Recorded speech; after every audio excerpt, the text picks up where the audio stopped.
Ladies and gentlemen, it is the closeout of our celebration of Women's History Month, standing on business, faith, career, and business. And we have had the privilege today of highlighting and hearing from some fantastic women who have families, who have careers, who have businesses, and they've been sharing from their own story and from their own strategies and even from their own challenges. They've been sharing perspective, they've been sharing insight, they've been it's been laughter, it's been fun, it's been engaging, it's been challenging. And at Benjamin Strategy Advisors, we're privileged to stand and be with the women who have done so many fantastic things, not only for our company at a micro level, but at a macro level, women who've done so many great things for our country, both present and past, and certainly even more so in the future. We believe that women have a vital and valuable role in family, in career, and in business success. And women have been playing a valuable role in each of these areas ever since the beginning of time. And although there has been these many challenges and changes and perspectives and opinions, we stand as a champion for women who are wives, who are mothers, who are aunties, who are grandmothers, who are bosses, who are managers, who are entrepreneurs, nurses, therapists, just so many different roles that women play in society. And we champion them and we celebrate them. And one thing I get the privilege of right now is championing and celebrating the most important woman in my life, and that is Omeka Benjamin. She is a wife, she's a mother, she's a therapist, she's a social worker, she's a realtor. She wears so many hats and in so many ways and has a heart of gold in serving and connecting to people and helping them move from one stage of life to a better stage of life. And at Benjamin Strategy Advisors, it is our pleasure in our evening closeout session to bring before you none other than Omeka A. Benjamin.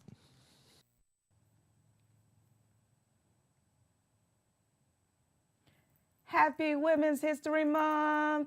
Yes, I'm Omeka A. Benjamin, and I stand before you today excited.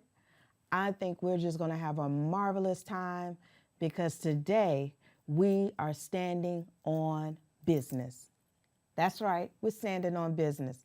So if you, like myself, are excited, I want you to take a moment and let's just, before we get into anything, let's give ourselves a round of applause. No matter where you are, I know you might say, I'm at work or I'm in the car. You know, I don't care. Give yourself a round of applause because you deserve it. Pat yourself on the back because you deserve it. Think about all the other women in your life that you admire or women that you've read about and clap a little louder for them too. Like, you deserve it. They deserve it. Why do they deserve it? Because they have stood and continue to stand on business. Even when the times were hard, they stood. They may have been a little wobbly, but they stood. Even when unexpected things happened in their life that they never thought would be happening to them. It probably took them way under, but they didn't falter.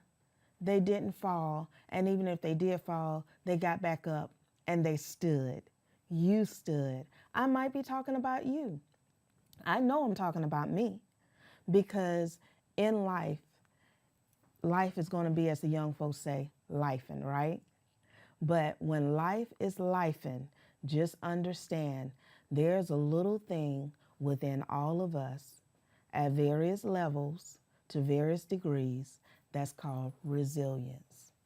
And resilience is what gives us the capacity that we need to keep standing. So for the next about 25 minutes or so, we're going to talk about that little thing called resilience and how we can build on it. Now, you might say, resilience. I don't think I have as much as I should. And you may not, right? But that doesn't mean that you can't continue to build and build so that it can get stronger, so that it can get better in you, so that when times in life happen that are hard, that are unexpected, that are challenging, guess what?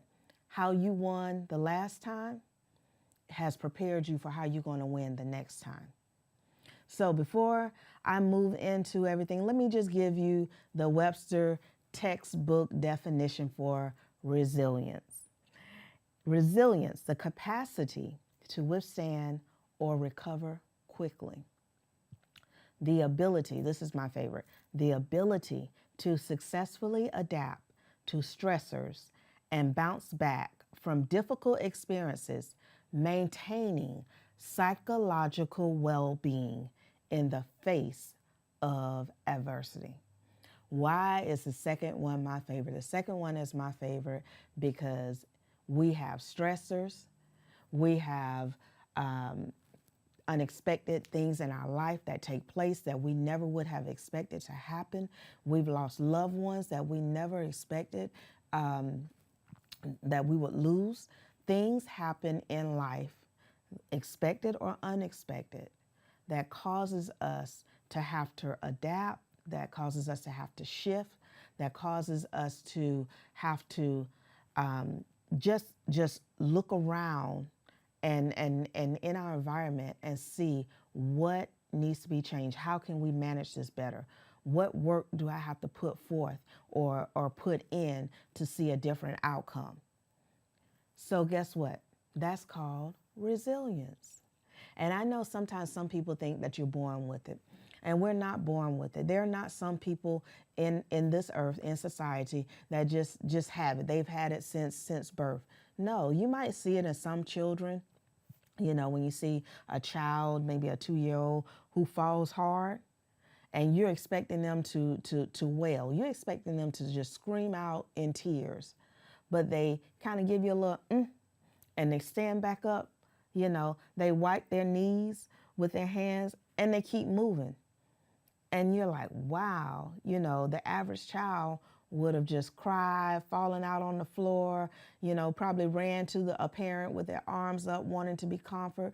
But this particular child, they stood up and they withstood that pain that they felt in the moment, and they recovered from it quickly and kept moving.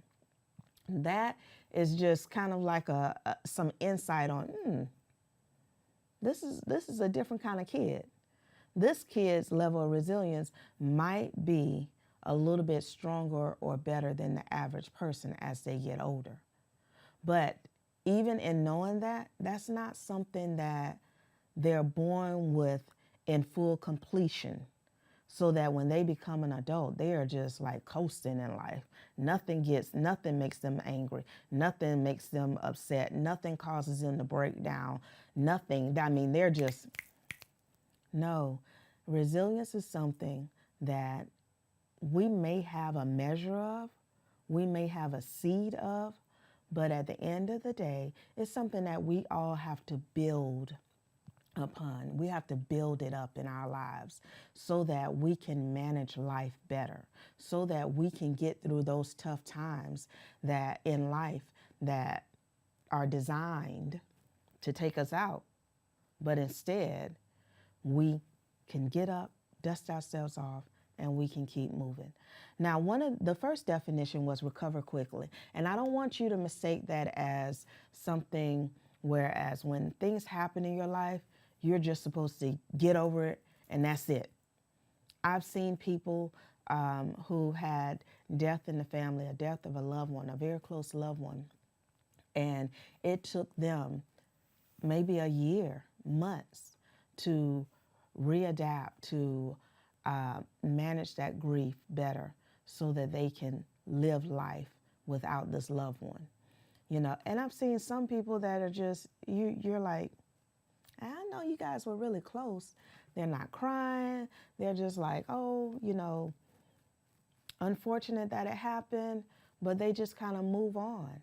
So I like to let people know that there is no time span limit on when you recover. I know that term quickly, you know, um, can be something that throws us off because when we hear the term quickly, we're expecting for it to happen immediately, right then and right there. But quickly could be a little faster than the next person. The next person, it could have taken, 3 years. For you, it could have taken a year and a half. So I just kind of like want to qualify that term as to meaning it's, subjective to the person, and what they're going through at that moment. But as I've shared with you, resilience is built over time. It's not something that you're born with. It is not something that, you might see attributes of it in children, but it's not something that we all just have. Resilience, there's a strength or a level of resilience that is determined by how you process the issues that you face in that moment, in that time. An example of that could be, your tolerance of pain level. Some people can get a headache, and as soon as they feel it coming on, I need some Tylenol, I need some ibuprofen, I need something. Because I just don't want to manage this pain. I don't want to deal with this pain. And I know you probably heard some people say, I have a higher tolerance for pain, so that, when it comes to different things that happens in their life. Well, I believe that sometimes the reason why they have a higher tolerance to pain, take that person who immediately goes to the medicine cabinet for some aspirin, ibuprofen, Advil, whatever it is, to address that headache. And then take the next person who says, you know what, I'm going to sit down, I'm going to do some breathing, techniques, and I'm going to try to work through this naturally, to avoid taking the medicine right off. And what that's doing is building their tolerance for pain. What that's doing is saying, hey, I don't want to take this medicine right now. Let me see how much of this pain I can tolerate before actually taking the medicine or before it subsides and leaves. So that is how resilience in a way is built. Sometimes you take that child that I said in the beginning of me talking with you who fell and hurt themselves, let's put them in sports 10 years later. At 3, they fell, they jumped back up and dust themselves off, probably made some sounds, little facial expressions that showed that it hurt, but they didn't cry, they didn't fall out, none of those things. 10 years later, they're 13 years old and they're playing football. Let's say it's a young man, he's playing football and he gets tackled, and he gets tackled hard to the point that maybe it twists his ankle, he hurt his wrist, whatever the case may be. Well, over those 10 years, you've observed this young man, encounter some difficulty, encounter, some challenges that causes pain in his life, physically as well as emotionally. But you've also noticed that this young man, when he encounters that pain, he has coping skills and mechanism put in place to whereas he manages it while he's feeling it until he can get to the other side of it, until that pain subsides, until, it lasts for a couple of hours and he says, you know what, now I'm going to take that medicine just to kind of ease some of it off of me a little bit. But 10 years later, he gets tackled, he gets a bad sprain, he hurts his wrist, he might even break something, Whereas sometimes, when you're seeing some of these adults in the NFL, when they fall and they're rolling all over on the ground because they're in so much pain, this kid is not doing all of that. He acknowledges that I need some help in this moment. He's aware of that, but he gets up with help. And then they take him off the field and they get him the help that he needs. And Whereas everyone else is watching him and saying, wow, like he's not screaming, he's not yelling, he's not rolling all over the ground. That's a strong kid. That's a really strong kid. And that may be so, but I submit to you that that kid that they just took off the field, that's a kid who's very much so self-aware and who has over the years built his strength, built his level of resilience, so that in the face of adversity, so that when things happen in his life, he can manage it without feeling like he's falling completely apart. Now, when you're facing adversity, I don't want you guys to think that when you're facing adversity, you're just supposed to, you can't cry, you can't feel down, you can't do any of those things. Yes, you can. We all have emotions for a reason. And when we go through various situations in life, guess what? Those emotions show up. If it's a great time, a good time, you're going to be happy. You're going to have joy. If it's a challenging time, a sad time, you're going to cry. You're going to feel disappointed. There are things, you have emotions for a reason. But those emotions are there not to lead you, not to guide you and dictate you in what to do next. Those emotions are there because you're human. Those emotions are there because, you know what? You're not a robot. You're not AI. You're human. And when those emotions come up, then you need to have enough self-awareness to understand this is how I'm feeling in the immediacy, but this is not how I'm going to stay in the long run. Because if I stay down, if I stay out, if I stay depressed, it's not just going to affect me immediately in this moment. It's then going to spill over into every aspect of my life and affect the effectiveness of everything else I do in life.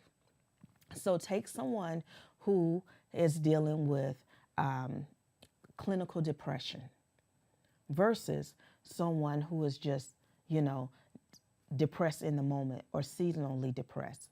What do I mean by that? We have taken the term, just using this as an example, depression, and we have made it that if you are depressed, you immediately need to run to getting medicated. You immediately need to run to the ED, and get a psychological evaluation. Guess what? There are things that happens in life as human beings. It's going to depress us. It's going to cause us to be down. It's going to cause us to be disappointed. But in that moment when you're feeling like that, this is where resilience comes in. You are able, after you go through the tears, after you, open the blinds back up because they were closed, you didn't want to be bothered with anyone, then you evaluate your situation and you start thinking about ways to adapt. You lost a job. You've been on this job for 5 years, 10 years, and you've been one of the best workers on this job. Well, somebody else was brought in, and that somebody else that was brought in probably doesn't do half the work that you do. What isn't as good as you probably are on your worst day. But this person was brought in, and now they're brought in to move you out. And your job, you're let go, you go home, you're disappointed, you're angry, you're depressed by this situation, and you may feel this way for the next several days, week, maybe even 2 weeks. But at some point during that time, you can't stay home with the blinds drawn, the doors closed, the phone on do not disturb, and not be bothered with anyone and say, I'm just done with working. I'm not going to ever go to another job again because I don't ever want to be disappointed. You can't remain in that state of depression. You can't remain in that state of disappointment. But I want you to know that initial feeling, that is something anyone who is human, we're all going to feel. But when you are resilient, when you are aware of life And the things that happen in life can be expected and unexpected, and this was something unexpected, but guess what? I'm not going to stay in this state of depression. I'm not going to stay in this down state. I'm not going to stay in this disappointed state. I'm going to, guess what, readjust my resume. I'm going to start put some resumes out there. I'm going to start, if I need some certifications, I'm going to sign up for some courses, 6 weeks, 12 weeks, whatever it is, so I can get some certifications in whatever area I believe is going to make me better. I'm going to do that. That's called resilience. I'm adapting to something that I didn't expect to happen, didn't want to happen, but I'm not going to stay in that state. I'm going to be better. So whatever it means to be better, I'm going to do it. That means redoing my resume, making it look better. That means getting certain certifications so I can be better in my craft, in my field, in my career. Whatever that better is, I'm going to adapt and I'm going to adjust. So in the face of this unwanted thing, I can manage it. I can manage it without falling apart. That's the difference in someone being depressed, because we are human and we're all going to have those moments in time, and someone being clinically depressed who there's nothing that they do that can get them out of it. So you have to kind of, that was just an example for you to kind of figure out which is which. Just because you feeling down and out for a moment, that doesn't mean that I got to run and go get some medicine. I got to run and do this. There is a difference. So the strength of your resilience, the strength of the level of your resilience is determined by how you process the issues that you face in a moment of time. In a moment of time. I submit to you one other thing that you should do. Determine what kind of life you want to live. Do you want to live a life by faith and determination, or do you want to live a life by fear? Because once you determine what kind of life you want to live, and then take, this analysis of the life you're currently living and how you can close the gap to where how you're currently living to the life you want to live, whether you want to live a life by faith or whether you want to live a life by determination, or are you living a life by fear? I don't know anyone that's listening to my voice that is saying now, I want to live a life by fear. No, when I said that, most of you probably had a thought that I want to live a life by faith and determination. But right now, you might be living a life by fear. I know several people right now, when I go to work, some of my patients, some of the people that I work with, they are living a life by fear and don't even know it. All they're talking about is what's happening in this political climate. All they're talking about is, what could potentially happen in the future, what's happening now. They're watching CNN, they're watching Fox News, the MSN, whatever, NBC, I don't know what that is. I don't even watch the news like that anymore. But they're glued to their television. They're glued to their phones every time they get a notification. And they're living this life of fear presently because of the current administration, because of the political climate that's happening right now. You guys, I don't want to live that kind of life. I want to live a life of faith and determination. It doesn't matter who's in office. It doesn't matter, what's happening on my job. It doesn't matter.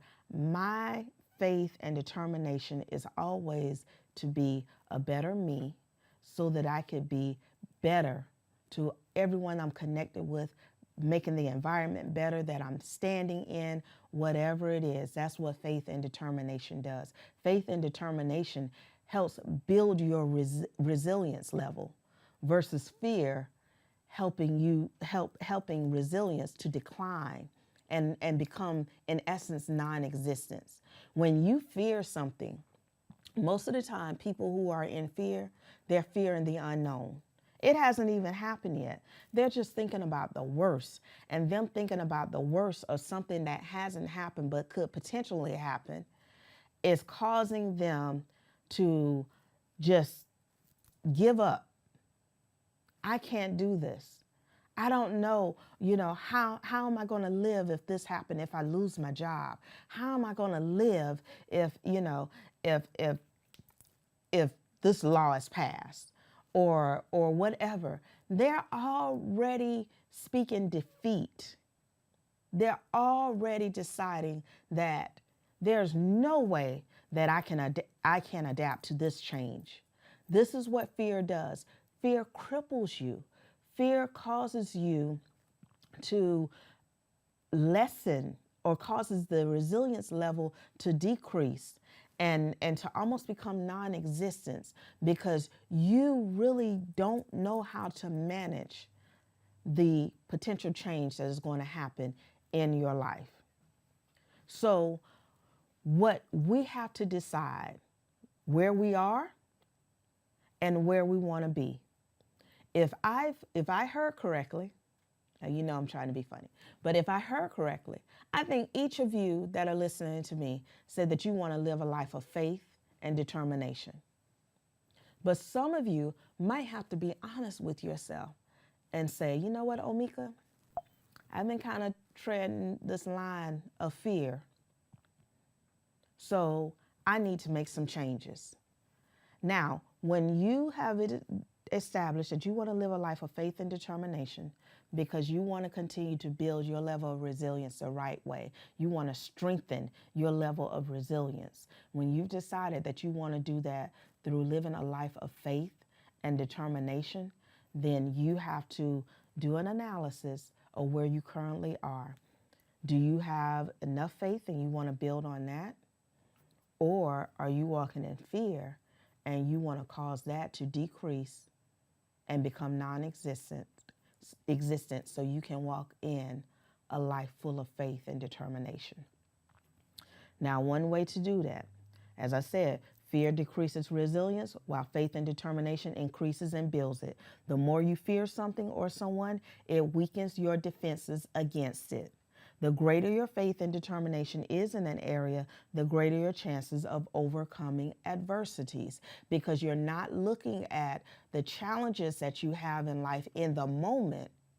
You're looking at how you're going to get over that so you can continue to walk forward, move forward, and meet that goal that you have already set and planned in your life, whatever that goal is, whatever that level of success that you want to obtain.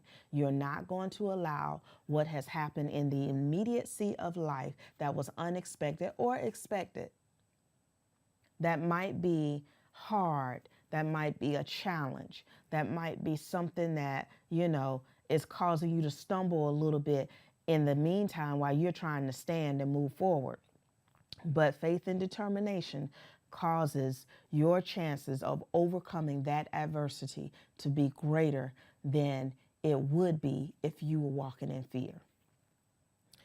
So, with that being said, let me give you an example of what I'm talking about. When I was in undergrad at Winthrop University, shout out to Winthrop University, I absolutely enjoyed my time there both times. But when I was in undergrad, I lost my father. And that was very challenging for me. I ended up, having to halt my education for about a year. I came home. There were some things that I was dealing with personally, trying to get through that. And there were some things that I was dealing with within my family because, of course, my mother had lost her husband. My brothers, my sister had lost their father as well. My youngest brother at the time that my father passed away turned a year old the day after he died. So this was a very challenging time for me, very challenging. Fast forward several years later, I go back to Winthrop getting my master's degree. And while I'm in this program, my husband is diagnosed with chronic kidney disease. During this time, one of the hardest times. Now, here we are. He's diagnosed. This is a year prior to the pandemic. Then we move into the pandemic. Then I have a son. We have a son. He doesn't like what I said, but we have a son who's graduating from high school. We have a daughter who's getting ready to go off to a residential STEM school in a STEM program. All of this is happening as his health in that time was declining. I didn't stop school this time. I had various things set in place that I had learned because of what happened, you know, decades prior, that I had learned from when my father died that I needed to do, knowing myself, this is what you need to do in order to manage this time. So I'm in school full time. I'm working full time. The kids are still in sports. They're preparing to graduate. Destiny's preparing to move. Marcus is still doing business while, then he gets sick. He gets COVID. He goes on dialysis. Things seemingly was getting worse before it got better. But my faith in God and my determination to get on the other side of this with a degree, with a healed and whole husband, with a son that was going into college, with a daughter that was going into a wonderful program, STEM program, that was going to afford her greater possibilities of getting into the college that she wanted to get into. My faith and determination for where I was going helped me to overcome that adversity, helped me to overcome that tremendously unexpected hard time in my life. So do you see how what I went through, and I use went through because I was in school both times, but you see how what I went through the first time in college, losing my father, someone I loved, someone that, at that time, he was the man in my life that I loved dearly, that was my protector. Then the second time, the threat of losing my husband, the man in my life who was my protector, who I love, my second love, right? You know how that goes. But what I went through the first time and how I got over and through that helped prepare me for what I was to face when Marcus got sick, when Marcus had challenges. And I thought about that, and I was able to adapt. I was able to make some changes. Was it hard? Yes. Did I cry several days during those 3 years? Yes. Did I have thoughts that, was damaging, that could have, thoughts of suicide, moments of depression? Did I have those things relevant in my life at that time? Yes, I did. Yes, I did. But I kept reminding myself that, girl, you got through it the last time. You're going to get through it this time. I had faith. My determination was the works that I put forth. I kept going to school. We kept taking care of our children, making sure that we life had already changed, but trying to keep some, normal aspects of it as much as we could. We did those things. I put in coping skills. I put some of those things in place. When it got too hard sometimes, when I was just dog tired because I didn't sleep the night before because he was having a rough night, and I was scared to go to sleep because, I wanted to make sure that I was awake and alert just in case I had to get up and we had to go to the hospital, getting up the next morning and going to work or whatever it may be. Did I cry? Did I have those moments of fear? Did I have those moments of depression? Did those things happen? Yes, they did. But at the same time, after I cried, I encouraged myself. For me, I'm a believer. I'm a Christian. So I encouraged myself in the Word of God. I had a group of individuals, one in particular, Eunice Warnock. She would call me, one of my closest friends. She would call me, didn't know what was going on, didn't know what happened the night before, but because she was a woman of faith and she had been praying for me, she would call me and say, hey girl, let me pray with you. It's going to be okay. I had encouragement from the outside as well as me encouraging myself on the inside. that I was going to get through this. And not only was I going to get through this and get on the other side, but guess what? My husband was going to be right there beside me. My kids were going to be right there beside me. This family was going to remain intact. We started with 2, and we're growing with just 4. And we're going to continue to grow, but we're going to continue to grow together. Nothing missing and nothing broken. And I had to tell myself that in order to get through. So I should have ended probably a while ago, but let me close out with this. You might say to me, you know what?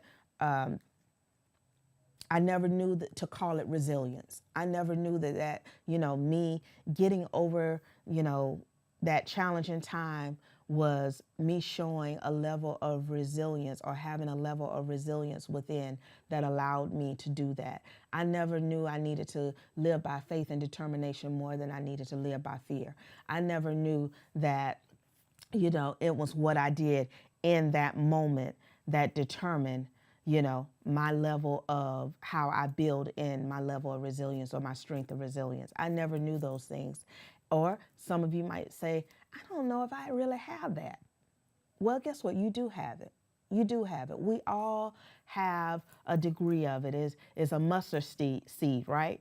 The Word of God talks about mustard seed faith, and that's all you need. Well, all you need is a mustard seed of resilience. And as you continue to live life, and life keeps lifing, because life is not always going to be spring and summer. Sometimes you're going to have some fall and winters. What do I mean by that? In fall and winter, fall, you start wearing a little jacket because it's cold. Not everybody likes fall. A lot of people love fall because they think it's the right type of temperature, not too hot, not too cold. But in fall, you have to start planning.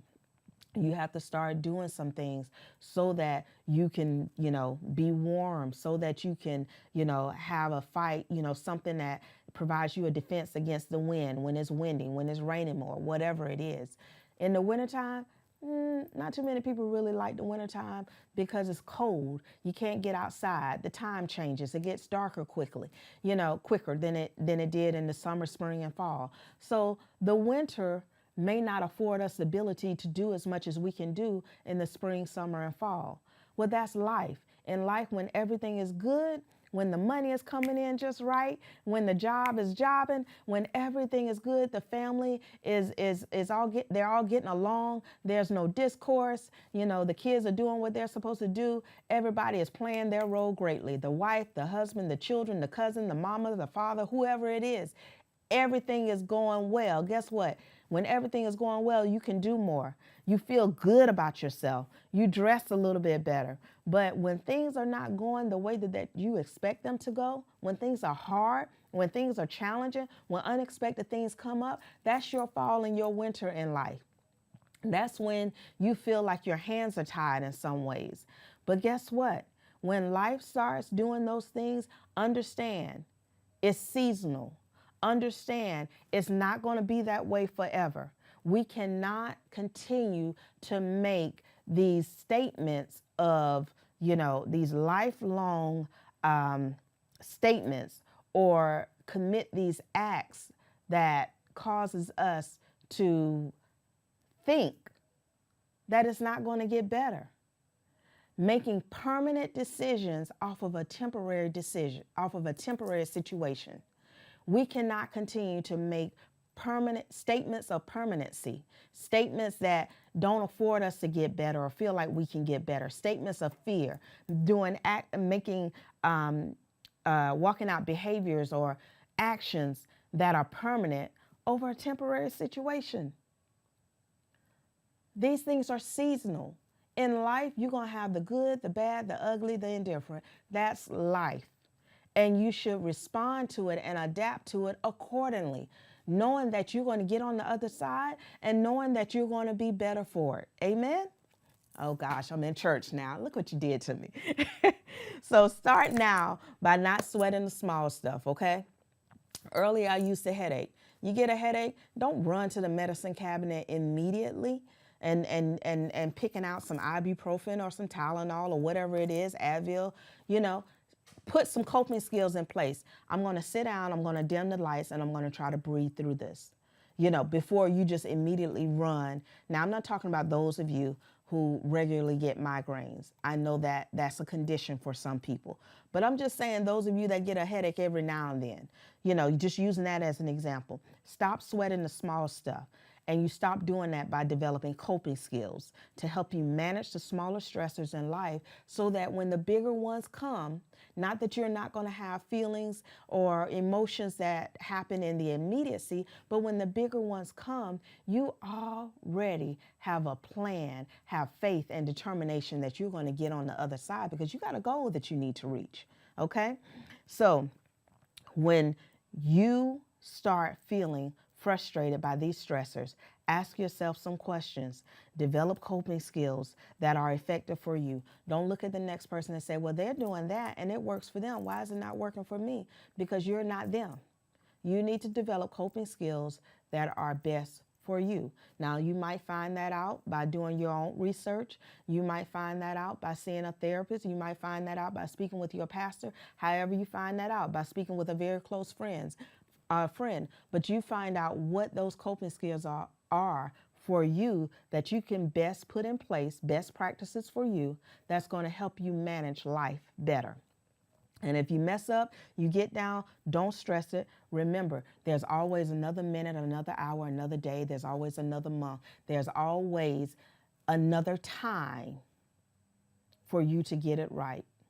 Okay? You don't have to stay in that depressed state.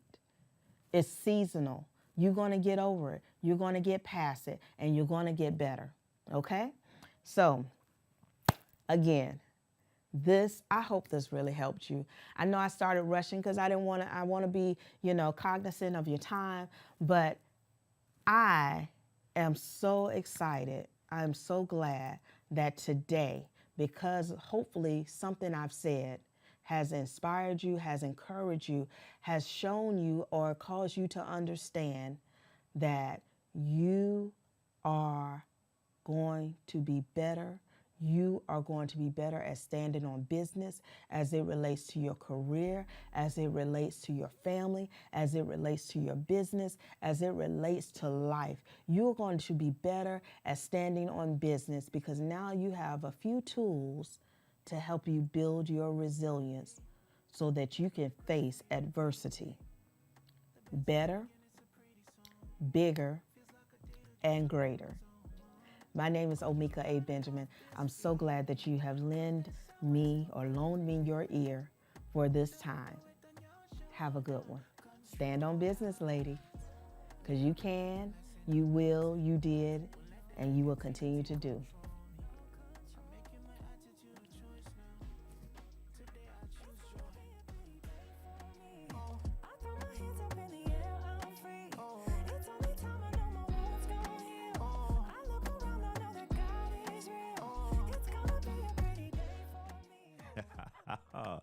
Omeka, thank you for doing and saying what only you can do and say. Now, we're not saying that facetiously. There's a way that you communicate and share. There's a way you challenge and inspire. You bring in these stories and these perspectives. Thank you.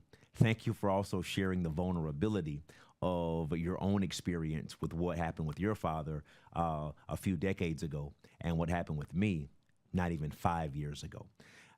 You can follow those of you who have been inspired and challenged and provoked by Omeka's conversation. You can follow her right here on LinkedIn at Omeka A. Benjamin or on Facebook, Omeka A. Benjamin as well. So listen, I'm Marcus Benjamin, and I have been honored to host this Women's History Month celebration of women standing on business in family, career, and business.